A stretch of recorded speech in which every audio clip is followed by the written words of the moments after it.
I've waited for him.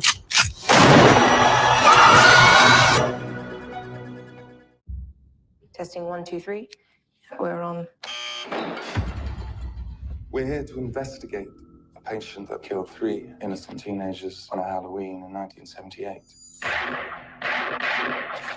He was shot by his own psychiatrist and taken into custody that night, and has spent the last 40 years in captivity. Hello, Michael. I have something you might like to see.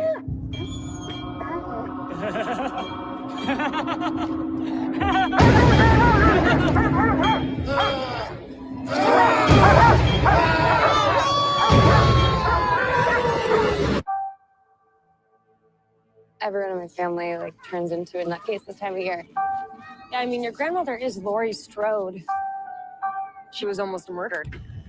Wasn't it her brother who murdered all those babysitters? No, it was not her brother. That's something that people made up. Do you know that I pray every night that he would escape? What the hell did you do that for? So I can kill him.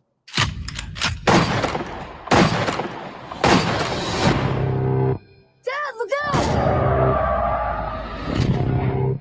The bus crashed. Mom, what bus crashed? Michael escaped.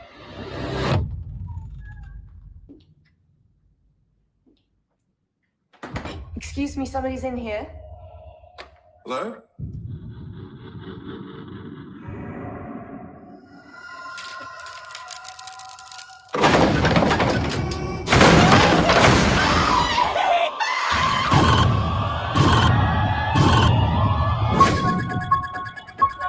He's waited for this night. He's waited for me. I've waited for him. Get out! Go home! Get inside!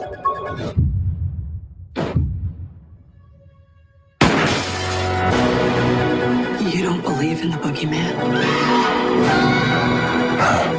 He's here! Michael! You should. Can you close the closet door?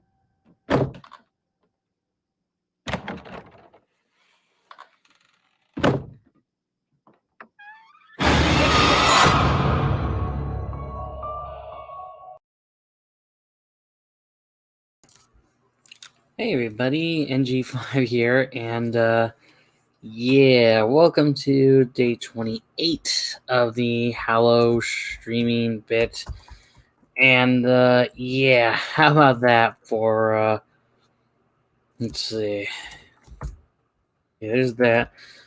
So the clip that was used in the opening bit, this was actually owned, if I can exit out of it real quick, it's actually owned by Universal Pictures. And, I'm just saying the whole fair use bit again. I'm using it for entertainment purposes only. It's only for the intro bit that I wanted to use it for. And Halloween 2018 just seems to kick all kinds of awesome. So basically, let me pull up Halloween 2018's plot. And I'll be reading off, like I did the last couple of Halloweens. About what's good about it and what and there was a little bit of stuff that kind of was a bruh moment. I'm also going to pull up the music here. Let's see. I'm going to use the Sacred Bones record. I'm going to put it on a loop, so yeah. Just give me a second. Dang it. Sorry, I'm just trying to get to where it'll start. Okay, there we go. That's what I need to do. So if you see it pop up, okay, I gotta add this person. Hello, Lucian. Oh, hello, DJ. How is everything going? So far, so good. I was about to talk about Halloween 2018. I just gotta do this, full screen it for the heck of it, and then just go back to All right. us. So that's. The thing is by Sacred Bones Records, so for some reason, there we go. It just took it a second to let me just start it. So again, it's Sacred Bones Records, the fair use disclaimer, blah, blah, blah. Anyway, Have you seen Lucian Halloween 2018? I remember watching it on the kill count. That's all I really remember. Remember how it was kind of. Oh, the kill It count was on just YouTube? interesting. Yep. It was interesting to say the least. Okay, yeah, and I'm playing. Alright, and what's interesting about this particular Halloween reboot, it's a direct sequel to the original Halloween or whatever. Hold on, let me just let a couple of my friends know that this is going on right now. Just do that. You know, I'm hammering the copy button, the copy link button for the live stream. There we go. So, Halloween 2018, like I was saying, is a direct sequel to the original Halloween. It basically says, screw all the Halloween 3, 4, 5, 6 H2O series. This is a direct sequel, which is awesome. Yeah, it did a whole retcon of the previous installments, which is awesome. Let's see.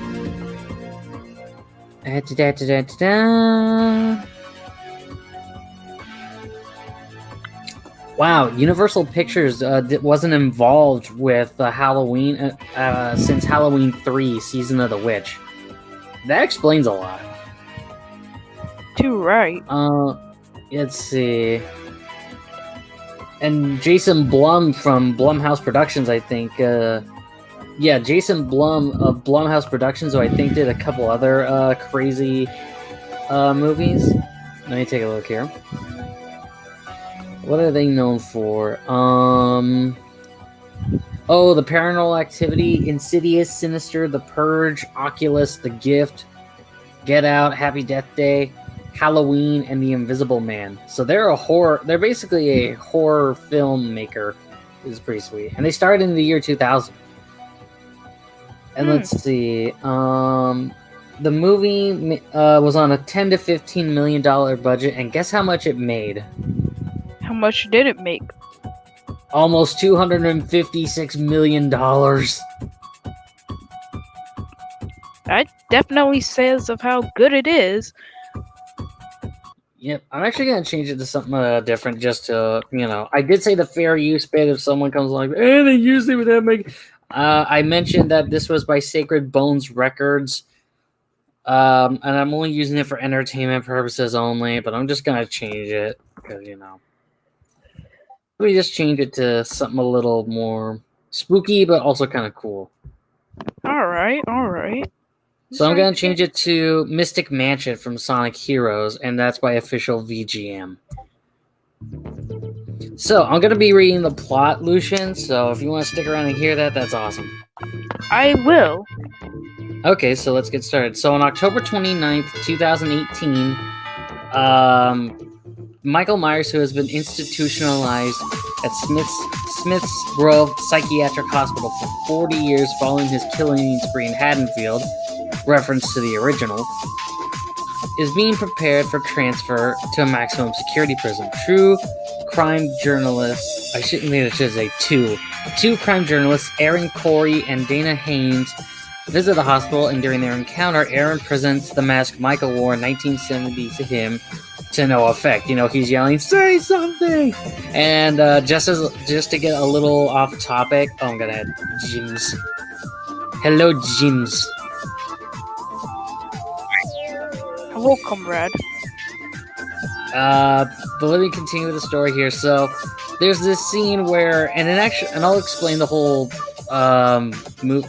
Okay, so in the opening scene, we see those two journalists, and they're approaching Michael Myers, and they're told not to go beyond the yellow outline of where he's standing.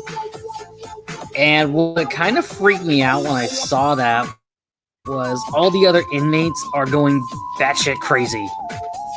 And I'm just like, I'm officially freaked out right now. Meanwhile, Aaron's yelling, "Say something" to Michael Myers.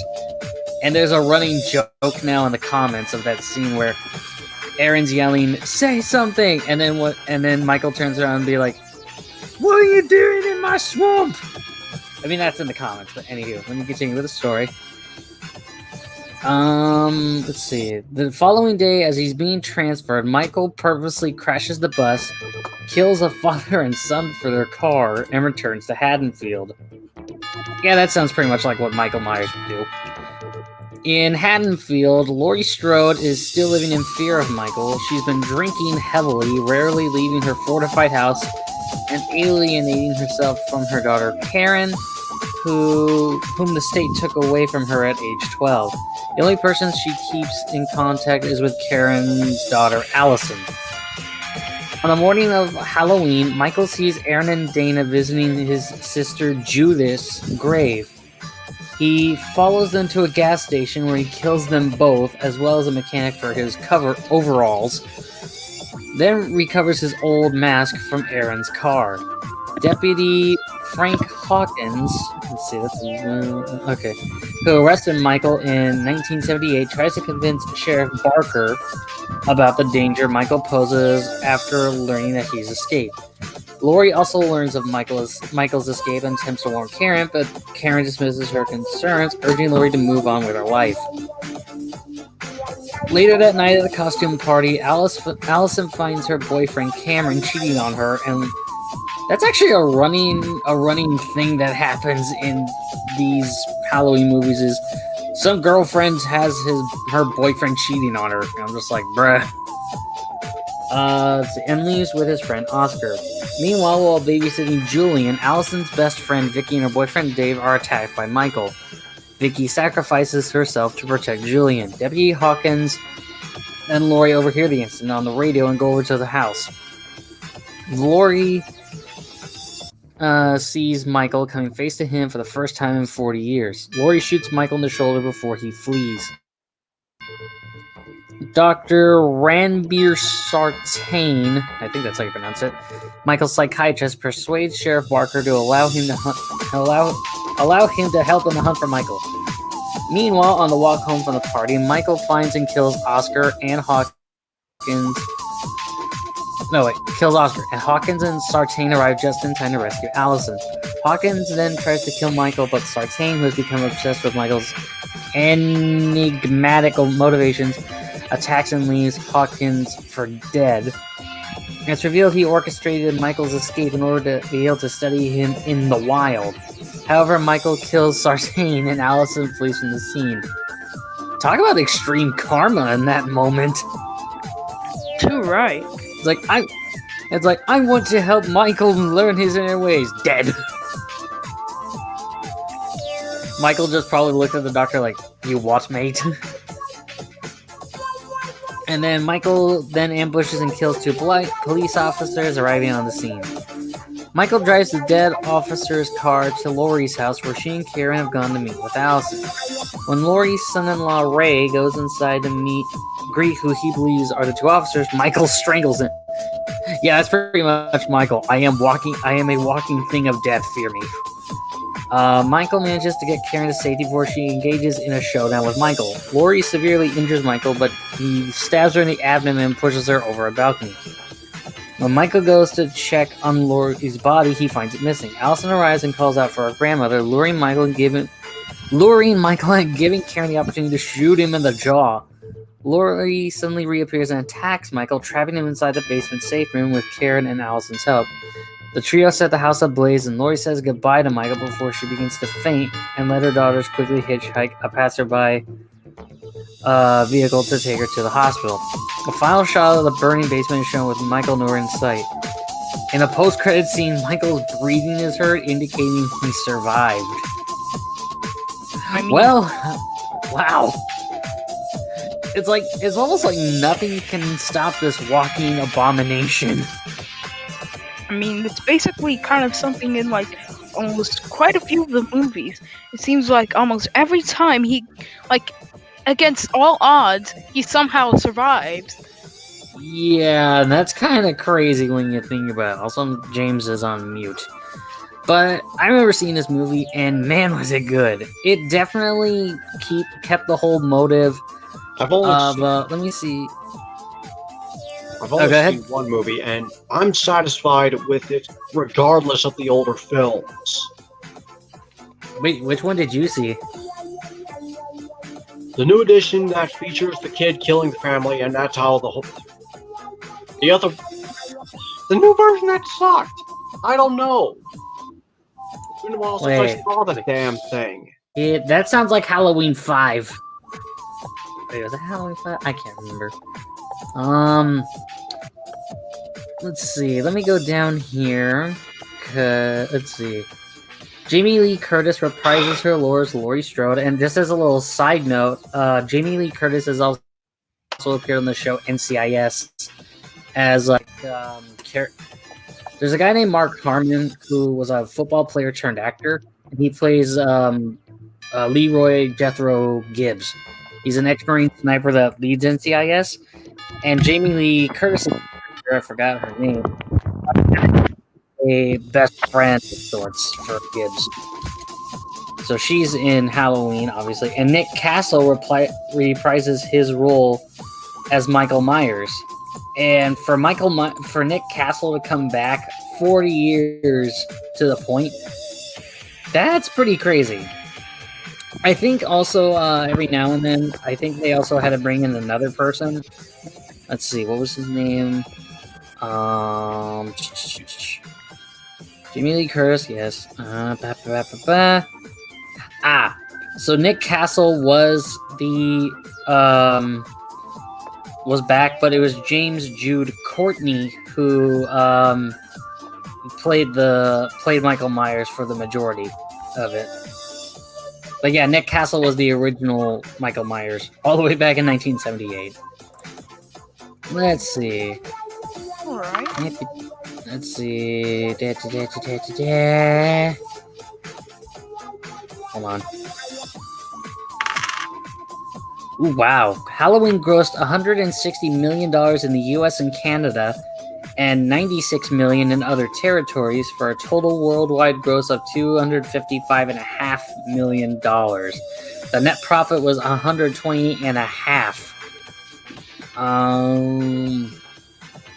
In the US and Canada, the film made $7.7 million from Thursday night previews, the fourth highest ever for an R-rated horror film after It Chapter 2, and Paranormal Activity 3. Nice. And it did pretty well. It says here it holds a 79% approval rating based on 371 reviews, average rating of about 7 out of 10. Let's see. The website's critical consensus reads, Halloween 2018 largely wipes the slate clean after decades of disappointing sequels, ignoring increasingly elaborate mythology in favor of basic and still effective ingredients. On Metacritic, it's basically got a D+, a 67 out of 100, but it's still generally favorable. And audiences polled by Cinema Score gave the film an average grade of B+, which is pretty good. Let's see. Peter DeBruge of Variety felt that the film brings the series back to its roots, calling it an act of fan service disguised as a horror movie. The fact that it works means that the director has pulled off what he set out to do, tying up the mythology that Carpenter and company established while delivering plenty of fresh suspense and grisly creative kills for younger audiences. Brian Bishop of The Verge said the film was better than almost every other sequel in the franchise and a fitting coda to the story that began 40 years ago. Leah Greenblatt of Entertainment Weekly described it as a faithful, fundamental sequel and somewhat funny. In his review for Bloody Disgusting, Joe Lipsett wrote, all in all, Halloween 2018 is a worthy entry in the franchise. Everything really clicks at the finale, which makes sense considering the film exists to pit Laurie against Michael, and in this capacity, Halloween doesn't disappoint. Jonathan Barkin of Dread Central wrote, Halloween pays loving and respectful homage to the 78 original, making a very bold and decisive claim for its own existence, although knowing it's quite possibly the scariest Michael Myers has ever been. Yeah, the fact that in the trailer that I started it off with, he killed a mechanic and then dropped his teeth into that bathroom stall, just like, hi, you're going to die next. I'm like, Yep. Let's see. Let's see. In a mixed review, Eric Cohn of IndieWire criticized the film's dialogue and staging, but said Carpenter's own Halloween was itself a bumpy ride made on the cheap, but carried along. So basically what this guy Eric Cohn is saying is Halloween 2018 is a little bumpy in itself, but it definitely didn't do anything stupid. Runic symbols.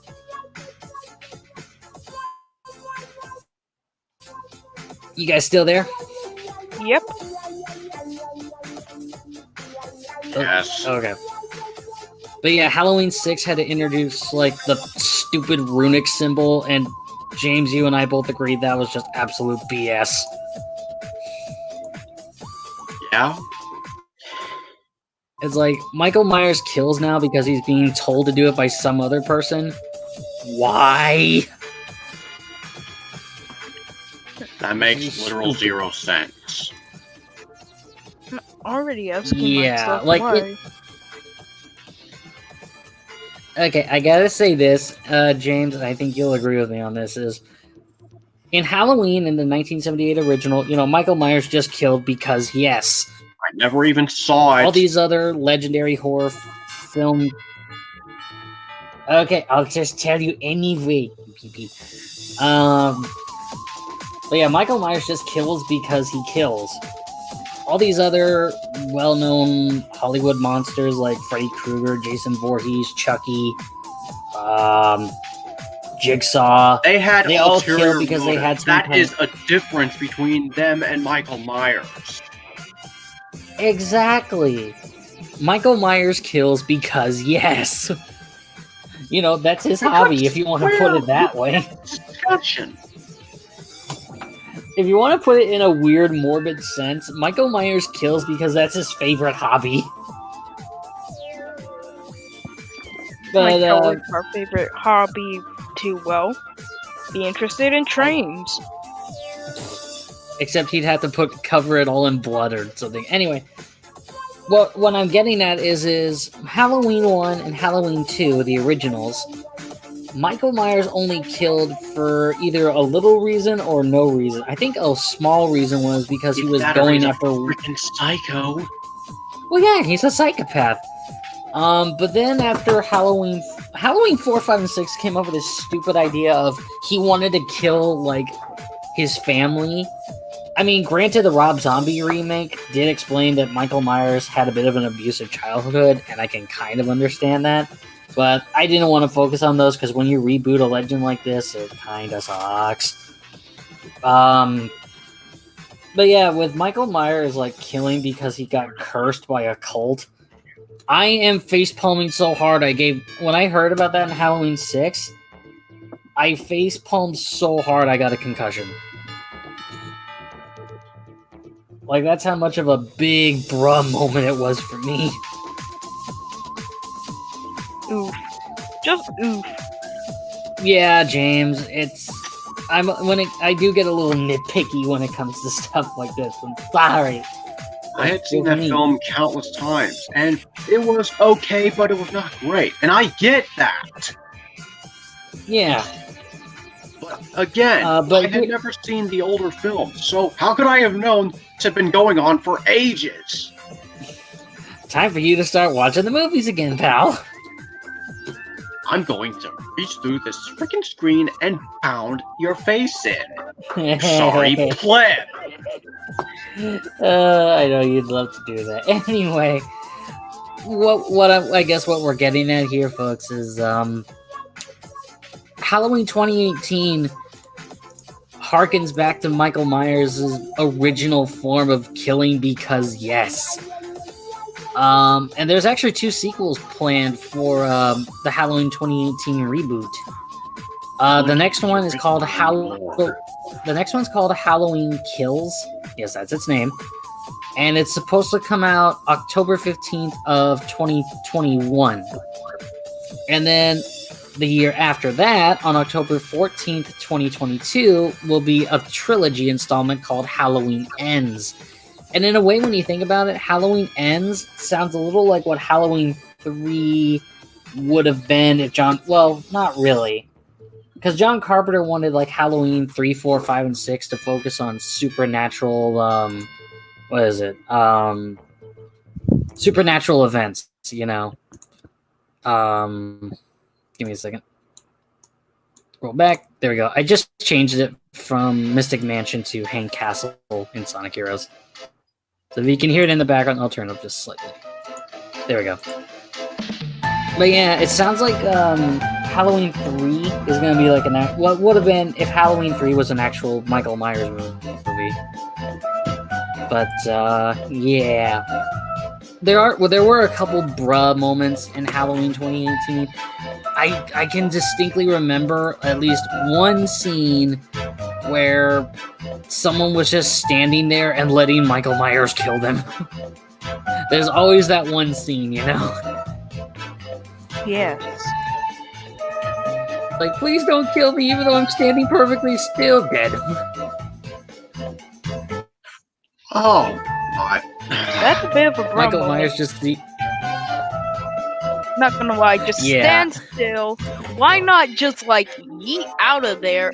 Or at least just grab something that will hurt.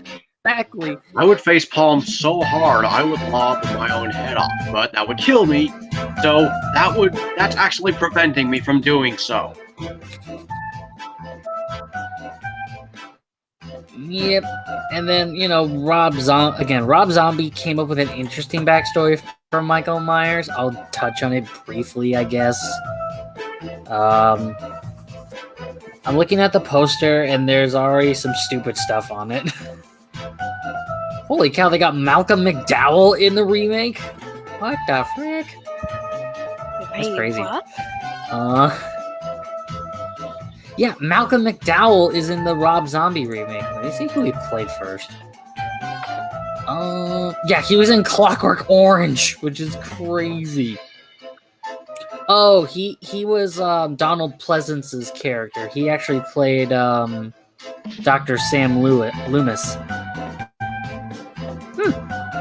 And yet he was in Clockwork Orange. What the hell? This is weird. But yeah, Halloween 2007 basically explains why Michael Myers was going crazy. But then again, it's Rob Zombie, and it just, you know... Okay.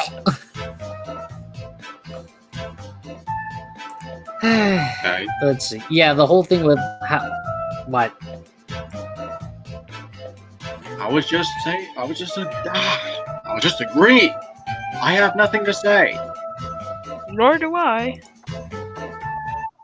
I'm just spouting off a little bit of info, but let's see. I think the next movie I'm gonna be looking at, and James, I would recommend you two watching it if you can. I'm gonna be talking about Halloween 2, not the Rob Zombie one. The Rob Zombie one sucks. The original Halloween 2. You do not have to say it sucks multiple times. Oh, the OG. All right. Yeah, the OG one. And yes, I will keep saying that Halloween Rob Zombie sucks. Anyway. I'm a little bit tired, honestly. I had to bike to and from work, but... Halloween 2018, it basically retcons all of the movies in between the original from 1978 up until its own existence, which is just awesome. Because then we don't have to deal with runic symbols and weird cults and all kinds of stupid stuff.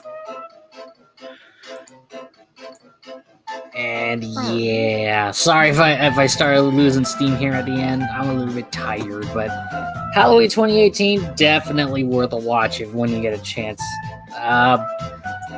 Might as well end it now. I'm NG5. I'm Lucian Thompson Farmer. That was MT150. Died. Yeah, MT150, aka Mecha Train 150, went and died. I think Michael Myers got him.